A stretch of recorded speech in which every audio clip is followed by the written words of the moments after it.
ताई किती पटापट मोठे झालो ना आपण. तुला काय झालं मध्येच? म्हणजे बघ ना, तुम्हाला शाळेत घ्यायला यायचीस, सोडायला यायचीस, काही केलं तरी मारायचीस. म्हणजे आत्ता पण मारतेस. कामच तशी करतोस तू मार खाण्यासारखी. आणि आता लग्न होतंय तुझं. मग तुला भीती नाही वाटत लग्नाची? लग्नाची कशाला भीती वाटली पाहिजे?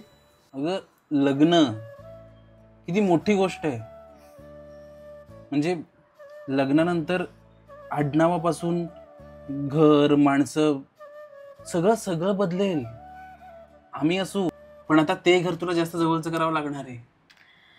हा म्हणजे आधी मला वाटली होती थोडी भीती की मी कसं करेन, काय करेन, मुळात लग्नच का करायचंय हाही विचार आला होता माझ्या डोक्यात. पण मग नंतर मला कळालं रे की मी किती नाही म्हटलं ना तरी लग्न हा असा महत्वाचा विषय आहे जो मला करावंच लागणार आहे.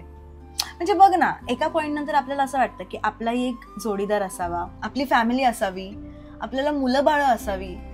सो इम्पॉर्टंट आहे रे ते लाईफ मध्ये लग्न करणं. हा पण ताई, एक मुलगी म्हणून येणाऱ्या जबाबदाऱ्यांचं काय?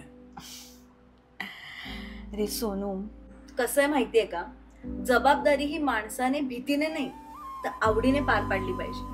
आता आपले आई बाबाच बघ ना, ते आपली जबाबदारी आतापर्यंत किती चोखपणे पार पाडताय.